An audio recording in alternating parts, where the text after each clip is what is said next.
I want to talk to you about a concept called slaying your next dragon. And to do that, I want to talk about my grandfather, Pop. Pop was the best man I ever knew, the strongest man I ever knew. He was born in 1907 and he grew up on Hester Street, which is the Lower East Side of Manhattan. Today that's part of Chinatown, but back when he was a kid, it was all Jews and Italians. And for those that don't know, Jews and Italians are basically the same. It's just Italians cook a lot better, I think. That's why I married a nice Italian girl. Pop was never a financial success. He never won any awards. He was a blue-collar guy. He drove a truck for a lot of his life, delivering newspapers and magazines. I can remember hearing that he got robbed a bunch of times by gunpoint, but didn't want to scare my grandmother, so he never told her. Drove a cab later in life. He sort of invented the hospital TV remote control, but that's a whole other story. Pop was kind of hard on the outside, soft and fuzzy on the inside. Always had a gleam in his eye, always had a fire in his belly. I remember hearing a story when my mother was younger. She was driving her car, and Pop was in the car with her, and somebody had cut her off. And at a stoplight, the guy that cut her off was right in front. My grandfather gets out of the car, casually strolls over to this car in front and says, "Roll up your window."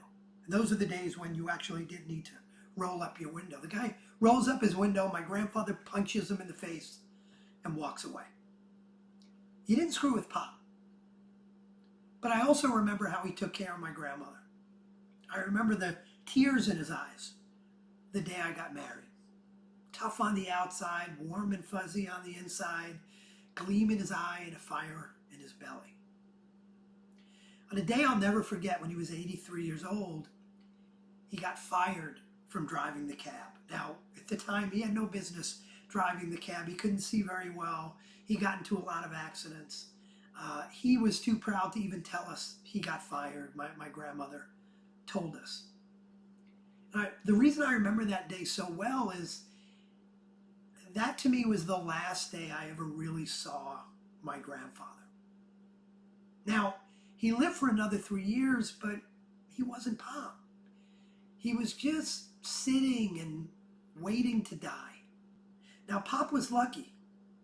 Pop had that fire in his belly for 83 years. For 83 years, he had that next dragon he wanted to slay that drove him. But for most of us, we lose that fire way earlier than that. We need to find our next dragon to slay. You need something that inspires you, something that maybe even scares you. So what's your next dragon? What's something you've always been afraid to do? What's something you've always wanted to learn?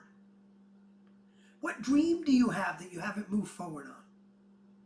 What's the next level in your business or your career?